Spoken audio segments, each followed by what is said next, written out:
이 대표님을 수사한 검사에 대한 탄핵이 헌법재판소에서 만장일치로 기각됐죠. 상대에 대한 인격적 존중이 정말로 필요하다.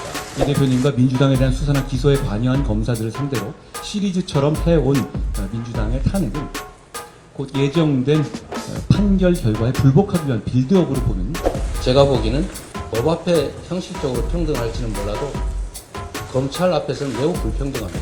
사람 따라 법의 적용이 완전히 달라지고 있습니다.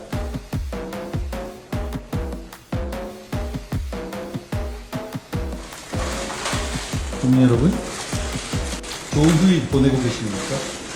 기록적인 투쟁을 얼마나 훔쳤습니까? 국민의힘 당대표 한동훈입니다. 이재명 대표님께서 당대표가 되신 후에 민주당의 회의실에 걸린 백보드의 슬로건을 제가 봤습니다. 새로운 민주당, 다시 뛰는 대한민국. 제가 당대표가 된 후에 국민의힘 회의 백보드로 건 슬로건은요, 차이는 좁히고 기회는 넓히고입니다. 과거 전통적인 기준으로 보면 오히려 양당의 슬로건이 서로 바뀐 것 아닌가 하고 생각하실 분들도 있을 겁니다. 제가 격차 해소를 말하고 이 대표님께서 성장을 말씀하십니다. 이것은 국민의힘과 민주당 모두 전통적인 지점을 확장하여 상대를 향해서 움직이려는 노력을 시작하고 있다는 것을 보여주는 것이라고 생각합니다. 여야 대표의 회담이 자그만치 11년 동안 열리지 못했다고 합니다. 대표끼리 만나지도 못할 정도의 극단적인 대치 상황이 그렇게 오래 지속되었던 겁니다. 11년 만에 열리는 이번 여야 대표 회담이 이견을 좁히고 공감대를 넓히는 생산적인 정치, 실용적인 정치의 출발점이 될 수 있을 거라는 믿음이 있습니다. 자, 이제 우리의 정치로 국민의 문제를 해결해 봅시다. 민생이 무엇보다 우선입니다. 청년의 삶에 집중해야 합니다. 지금은 아무리 열심히 일해도 윗세대처럼 잘 살 수 없다고들 하십니다. 차이를 좁히고 기회를 넓히겠다는 우리의 정치적인 다짐은 열심히 일하면 잘 살 수 있다는 희망을 복원하겠다는 것입니다. 주거격차, 자산격차, 돌봄격차, 교육격차를 줄이고 좁히는 정치를 하자는 말씀을 드립니다. 자본시장의 밸류업 정책으로 자산 형성의 사다리를 더 많이, 더 쉽게 만들어야 합니다. 금투세를 폐지하는 데 저희 국민의힘이 집중하는 것도 그런 이유입니다. 불합리한 상속세제 때문에 대한민국의 기업이 기업활동을 중단하는 상황도 막아야 합니다. 1대 99식의 국민들 갈라치기 정치 프레임은 개미 투자자들 모두가 피해를 보고 기업의 폐업으로 근로자들이 일자리를 잃는 냉혹한 현실 앞에 설 자리가 없습니다. 이 대표님께서도 금투세가 이대로는 안 된다는 인식을 갖고 계신 것을 저는 다행스럽게 생각합니다. 그러니 오늘 우리가 의미 있는 공감대를 만들어 보겠습니다.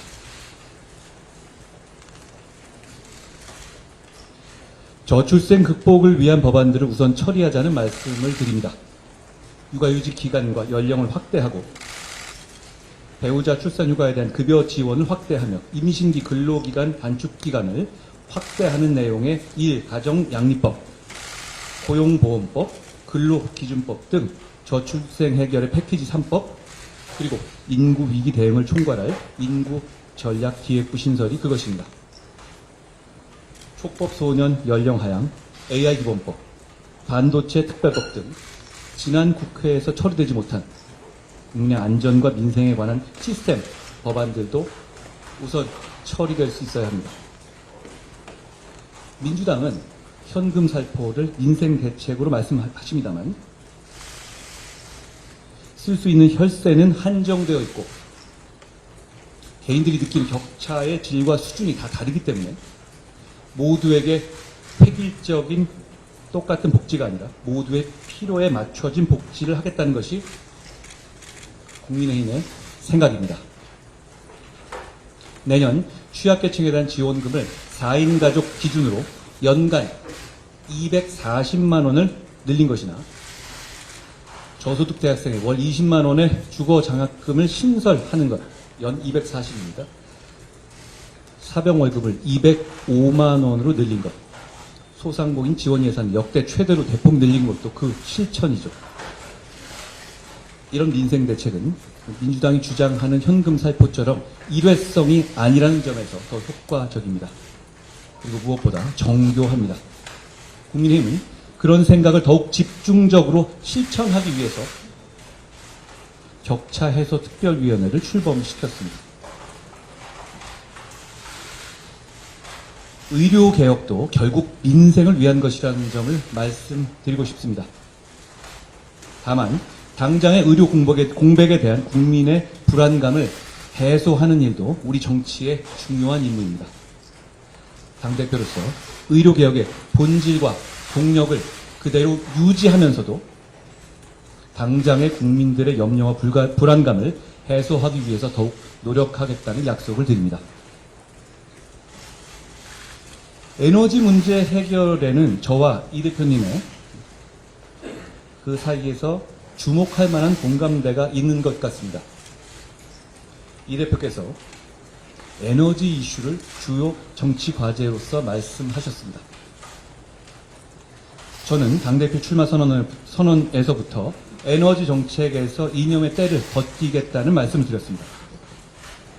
에너지 문제를 중시한다는 점에서 우리의 생각이 다르지 않은 것 같습니다. 대한민국의 저탄소 성장과 미래 세대의 먹거리를 위해서는 첫째, 저렴하게 전력을 공급할 전력망. 둘째, 세계 1위 원자력 산업의 새로운 도약. 셋째, 신재생 등 새로운 에너지원 개발을 통한 전력의 다변화가 필요하다고 생각합니다.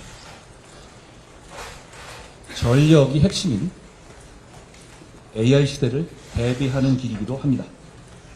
다만 이 세 가지 모두가 정치 사회적 갈등의 진원지가 되어 왔습니다. 송전망을 확충하고 방패장 부지를 선정하고 신재생 에너지 발전의 터전을 정하는 등 늘 사회적으로 어려웠고 정치적으로 가로막혀왔죠. 사회적 갈등을 해소하고 새로운 성장과 도약의 장애물을 걷어내는 일, 그게 정치가 해야 할 일이지 않겠습니까? 다행히도 이런 문제 해결에 대한 공감대를 여야의 대표가 이미 가지고 있습니다. 오늘 회담을 통해서 이 대표님과 제가 에너지와 관련한 이런 정치적, 사회적 갈등을 책임지고 해결하겠다는 다짐, 에너지 공동선언을 했으면 좋겠습니다. 정치개혁합시다. 불확실성의 영역인 정치에서 확실하다고 말할 수 있는 것은 많지 않죠. 그런데 이건 확실합니다. 국민은 정치개혁을 원하고 계십니다. 특히 국회의원 특권 내려놓기 정치개혁에 대해서는 진영을 불문하고 원하고 계시다고 생각합니다. 이 대표님께서는 과거 국회의원에 대한 국민 소환제를 도입해야 한다는 대선 공약까지 내놓으실 정도로 특권 내려놓기에 과감하셨던 입장이셨습니다. 불체포 특권, 재판 기간 중 세비 반납 등 이미 국민 여론이 충분히 공감하고 논의된 특권 내려놓기 개혁을 이번에는 반드시 실천해보자는 말씀을 드립니다. 그 외에도 남용되고 있는 면책 특권의 범위를 의정활동과의 연계가 적은 악의적이고 고의적인 범죄의 경우에는 법률로 제한하는 방안도 논의해야 합니다. 현재는 헌법의 테두리 내에서 법원의 판례로서 면책특권의 범위를 정하고 있는데요.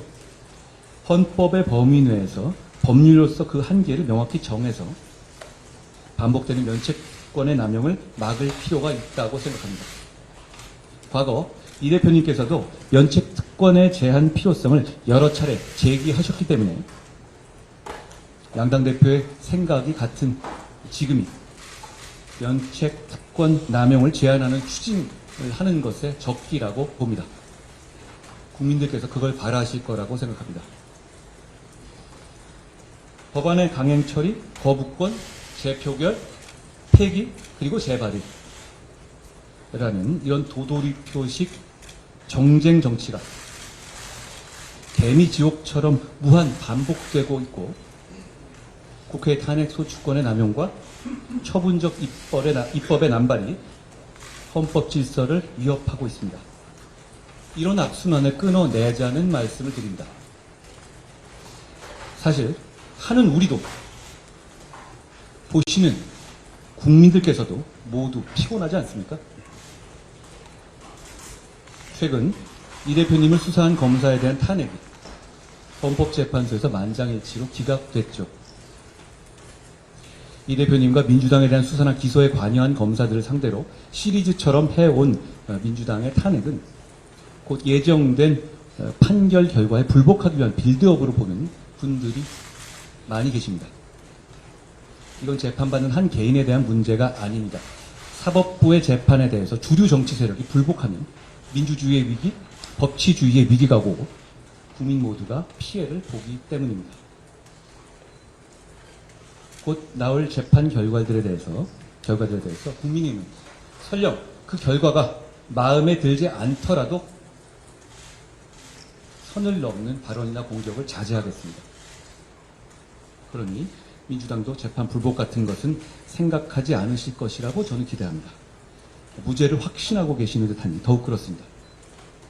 정치개혁에 관해서 한 가지 더, 지방선거 전에 현재의 거주 요건도 없을 정도로 전 세계 유례 없이 허술한 외국인의 지방선거 투표권 문제도 개선하자는 말씀을 드립니다. 이 대표님과 저의 공통점은 중앙정치, 소위 여의도 정치에 오래 물들어 있지 않은 사람들이라는 점일 겁니다. 그렇다면 오늘 우리 두 사람은 새로운 정치를 얘기할 수 있어야 합니다. 오늘 회담에서 우리 두 사람이 정쟁의 중단을 대국적으로 선언하고 미래지향적이고 생산적인 정치개혁의 비전에 대해서 합의했으면 합니다. 거리마다 걸려있는 국민들께서 피로감을 느끼는 자극적인 정쟁 현수막들도 순화하고 자제하기로 합의했으면 합니다. 국회에서 비정쟁 법안을 따로 빼내어 처리하는 민생 패스트트랙을 만들자는 말씀도 드립니다. 우리가 싸우는 걸 모두 멈추지는 못하더라도 어떤 경우에도 민생 법안들의 절차는 신속하고 정상적으로 돌아가게 합시다. 전쟁 중에도 밥은 먹어야 하지 않겠습니까? 22대 국회 첫 정기국회 개회를 하루 앞두고 열리는 11년 만에 여야 대표회담이니 정치보건의 신호탄이 되었으면 합니다. 회담을 준비하면서 저희의 생각을 정리하고 상대방의 입장을 이해하기 위해서 노력했습니다. 무엇보다 당의 대표인 우리 두 사람의 역할이 중요하다는 것을 느꼈습니다. 한 달에 한 번이나 두 달에 한 번 정도로 대표 회담을 정리해야 할 것도 제안드립니다. 국민들께서 그래도 정치가 계속되는구나 하고 느끼실 수 있게 말입니다. 저는 선당 후사가 아니라 선민 후사하자고 말해왔습니다. 오늘 국민만 생각하고 허심탄회하게 대화하겠습니다. 고맙습니다. 그럽니다. 한동훈 대표께서도 정부와의 갈등을 감수하면서까지 일정한 대안을 내시기도 하는 것처럼 이 의료대란 문제는 국민의 생명에 관한 문제입니다. 이거는 손바닥으로 가리고 또 안 보려고 한다고 해서 없어지는 게 아닙니다. 실제 국민들의 삶을 심각하게 위협하고 있는 사례입니다. 한동훈 대표께서 말씀하신 것처럼 저는 의료계획의 기본적 방향, 그러니까 의사 정원을 좀 늘려야 된다, 필수 공공의료, 지역의료 강화해야 된다 라는 점에 기본적으로 동의합니다. 그러나 이 정책을 추진하는 과정에서도 이해관계가 부딪히는 집단들끼리 충분한 대화, 그리고 그 대화를 통한 양해, 타협이 반드시 필요합니다.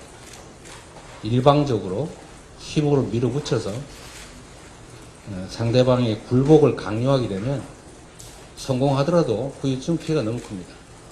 사회적 비용이 너무 크다라는 말씀을 드리고, 정책 수행이 지금처럼 거칠고 급하고 과해서는 결국 예상된 이런 부작용이 나타날 수가 없다는 것입니다. 그 부작용이 정말 세계 최고를 자랑하는 의료체계의 붕괴 위기를 불러왔고, 응급실 뺑뺑이로 안 죽어도 될 사람이 죽는 사고가 이미 작년 한 해 총 발생량을 이미 초과하고 있습니다. 얼마나 불안하겠습니까? 사실 저도 불안합니다. 갑자기 밤에 저나 가족들이 아프면 어디로 가지? 하는 생각을 하게 됩니다. 다치지 말자, 병들지 말자, 살아남자, 이런 얘기들을 우리 국민들이 농담처럼 자조적으로 하고 있는 이 현실을 반드시 정확하게 파악하고 가능한 실효적 대안을 마련해내야 합니다. 이 한동훈 대표님과 이 문제에 대해서도 충분한 대화가 이루어지길 기대하고, 또 실효적 대책은 대화로 만들어낼지라도 일단 정확한 현상 파악, 문제의 인식, 토론, 대화, 공감대 형성을 위한 의료대란 대책이, 이걸 국회 내에서 여야 모두가 함께 좀 만들어서 해법을 강구해 보자는 말씀을 제가 드리고 싶습니다. 전 국민의 관심사이고 아주 오래 끌어온 가장 큰 현안이죠. 해병대원 특검법. 우리 한동훈 대표께서도 전 국민을 상대로 공언하셨습니다. 저는 그게 진심이라고 생각합니다. 그 진심이 지금도 바뀌지 않았을 것으로 확신합니다. 제3자 추천 특검으로 하자라고 말씀하셨습니다. 저희가 적극적으로 검토하겠다고 말씀드렸습니다. 또 조건을 하나 더 붙이셨는데, 증거 조작 이것도 특검하자. 하시죠. 괜찮습니다. 저희가 수용하겠습니다. 이제 결단하셔야 됩니다. 입장이 난처한 거 이해합니다. 그러나 공당이란, 또 국민을 대표하는 정치인이란 자신이나 개인 또는 주변의 특별한 문제 때문에 국민적 대의를 벗어날 수는 없는 것 너무 잘 아실 겁니다. 말씀하신 것이기도 하고 또 해야 될 일이기도 하고, 그러니 이제 결단해 주시길 부탁드리고, 또 뭐 소소한 조건들을 추가한다면 그 역시도 저희가 적극적으로 검토하겠다는 말씀을 드립니다. 전 국민에게 소비 쿠폰을 지급하는 전국민 민생회복지원금도 저는 적정한 선에서 우리가 대화로 타협했으면 좋겠습니다.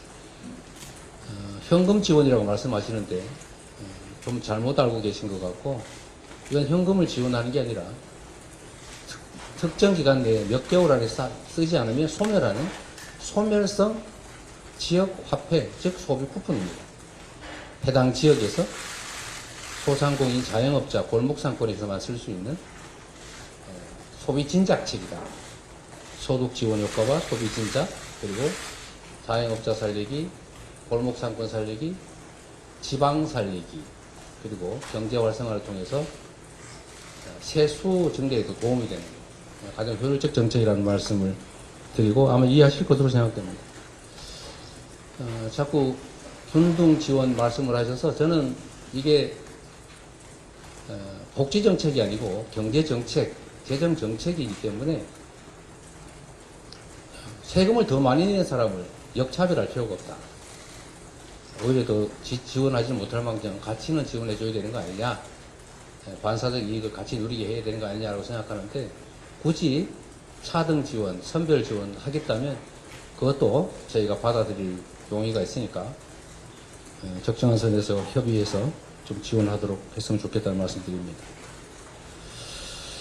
이건 역시도 간과할 수 없는 부분인데, 최근에 이 독도 문제나 교과서 문제, 또 일제 침략에 관한 문제들이 논란이 되고 있습니다. 국가의 구성에는 3대 요소, 영토, 주권, 국민이 있습니다.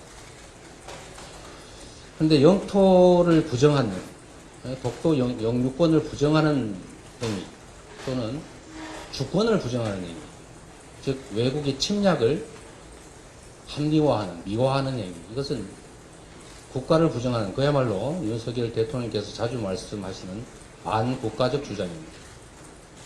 이런 반국가적 주장에 대해서는 형벌을 과하는 것은 표현의 자유 측면에서 과하다고 할지 모르겠지만 최소한 공직을 맡기는 부적절하다라는 생각에서 공직 취임을 제한하는 법안을 저희가 준비 중인데 협조해 주시면 좋겠다는 그런 생각 가지고 있습니다. 정치개혁에도 많은 말씀을 해주셨지만 저는 국회의원의 특권 얘기도 중요하지만 상응하는 대통령의 소추권에 대해서도 같은 차원에서 접근해야 된다고 생각합니다. 이게 행정 독재 국가로 흘러갈 위험성이 매우 높습니다. 법 앞에 평등을 말씀하시던데 제가 보기에는 법 앞에 형식적으로 평등할지는 몰라도 검찰 앞에서는 매우 불평등합니다. 사람 따라 법의 적용이 완전히 달라지고 있습니다. 이런 측면에서 정치개혁은 심각하게 함께 논의하되 형평성 있게 심도 있게 논의하는 것이 꼭 필요하겠다 이 말씀을 드립니다. 특히 최근에 계엄 얘기가 자꾸 얘기되고 있고 종전에 만들어졌던 계엄안에 보면 계엄 해제를 국회가 요구하는 것을 막기 위해서 국회의원들을 계엄 선포와 동시에 체포 구금하겠다라는 그런 계획을 꾸몄다는 얘기도 있습니다. 이거 완벽한 독재 국가 아닙니까? 이런 문제에 대해서도 우리가 오히려 더 심각하게 고민해야 된다. 정치적 공세가 아니라 국가와 국민 그리고 이 나라의 미래를 위해서 합리적이고 모두가 동의할 수 있는 안들을 만들어야 된다고 생각합니다. 물론 합의가 쉽지 않습니다. 저는 그 중에서도 합의되는 실현 가능한 것부터 먼저 하자 이런 입장을 언제나 가지고 있고 그래서 정치개혁과 관련해서는 우리 한동훈 대표께서도 공개적으로 약속하셨던 지구당 부활 문제만이라도 우선적으로 좀 처리됐으면 좋겠다 그 생각이 듭니다. 정치에서 말은 정말로 중요하죠. 실질적, 실효적 논의가 되기를 기대합니다. 저는 정부도 정부지만 여당의 역할도 매우 중요하다고 보는데 지금 쌀값, 한우값 문제가 심각합니다. 이건 결국 식량 안보 문제와 직결될 수 있는데 20만 원 쌀값 약속을 안 지켜서 현재 17만 원대까지 떨어졌는데 이러다가 대한민국의 식량 주권에 위협이 오지 않을까 걱정됩니다. 실질적 대책을 좀 마련하길 기대하고 또 한편으로 아리백이나 탄소 국경세를 대비하고 또 미래 산업 전환에 대비하기 위한 재생에너지 기반 확충에 대해서 아까 또 말씀을 해주셨기 때문에 저는 가능한 실질적 합의를 끌어낼 수 있겠다는 기대를 합니다. 인공지능 시대를 대비하는 반도체 또 미래 과학기술 투자 역시도 함께 얘기해서 실질적인 대안을 만들어낼 수 있을 것으로 기대하고 함께 논의해 보겠습니다. 아까 금투세 말씀을 해 주셨는데 역시 이것도 저희가 함께 얘기할 수 있을 겁니다. 그런데 금투세는 금투세 자체가 목적이 아닙니다. 대한민국 주식시장이 비정상이기 때문에 세계 대부분의 국가들이 가지고 있는 금투세를 지금 적용하면 안 그래도 비정상인 대한민국 주식시장이 문제가 생길 수 있으니 이걸 좀 교정하자, 보완하자 이런 차원에서 한 얘기 아닌가 싶습니다. 막연한 세금 깎아주기는 아니라고 생각합니다. 그런데 이 비정상을 교정하는 데는 그 비정상 자체를 교정해야지 비정상에 비정상적인 대안을 만들어서 비정상 곱하기 비정상을 해서 정상 비슷한 상황으로 가자. 이건 옳지 않습니다. 그래서 주식시장 살리기 또는 주식시장 부스트업을 위한 정책들이 있어야 됩니다. 시장을 정상화하기 노력해야지 시장이 비정상이니까 비정상적인 대책을 내자는 것 적절하지 않다고 보고 시장이 정상화될 수 있도록 시장의 저평가 이걸 해결할 수 있도록 주주 보호를 위한 상법 개정, 주주 충실 의무 확대라든지 또는 소수 주주자 보호를 위한 제도 도입이라든지 이런 것들이 필요할 것 같고, 또 ISA 제도, 소위 금융 투자 소득의 비과세를 하는 자산관리 계좌, 이걸 대폭 확대해서 충분히 보완을 하고 난 다음에 금투세 지금 당장 시행하는 것은 정부 시책에 부족하면서 오는 측면이 강하기 때문에 일정 기간 대폭 완화해서 시행하는 방안도 한번 검토해 보면 좋겠다. 함께 논의해 보시면 좋겠습니다. 생각과 입장이 달라도 대화와 타협을 통해서 국민의 삶을 개선하는 게 바로 정치입니다. 서로 존중해야 되겠죠. 인정하고. 그리고 가짜뉴스, 거짓말로 상대방을 음해하거나 또는 폭언하고 비방하거나 이러면 대화가 안 됩니다. 잘 보시겠지만 저는 특정 개인 비방 잘 하지 않습니다. 그 대화를 막기 때문이죠. 대화와 타협이 일상이 되는 정상적인 정치를 복원하기를 기대합니다. 우리 단 대표께서 지금 말씀하시는 것처럼 민심을 존중하고 국민 중심의 또 국익 중심의 정치를 하시면 적극적으로 협력하도록 하겠습니다.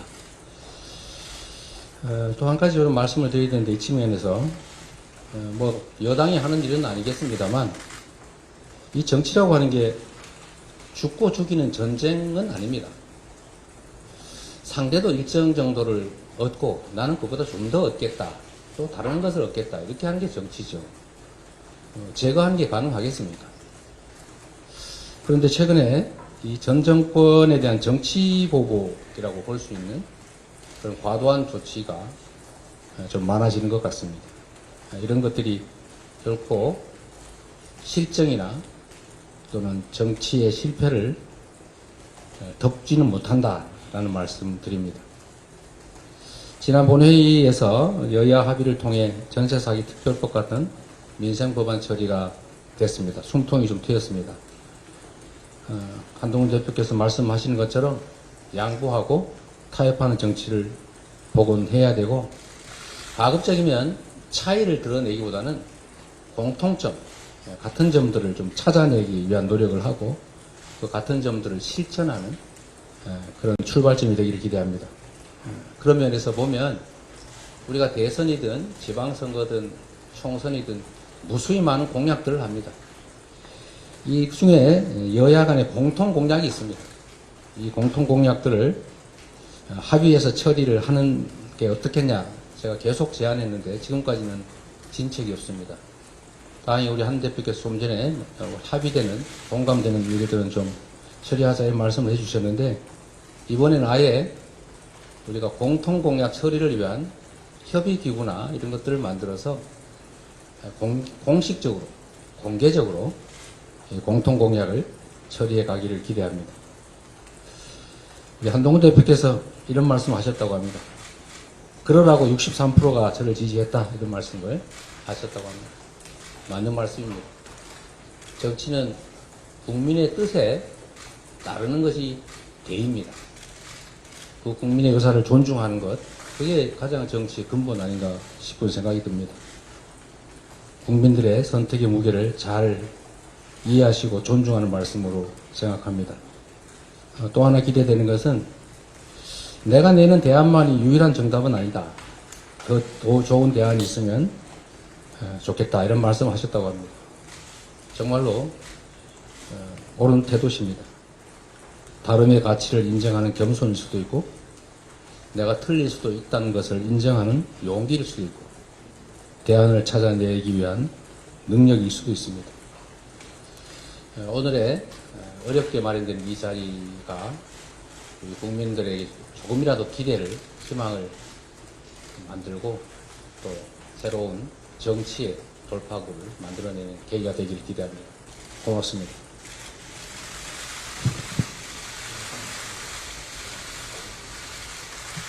안녕하세요. 뒤로 나와주세요. 좀.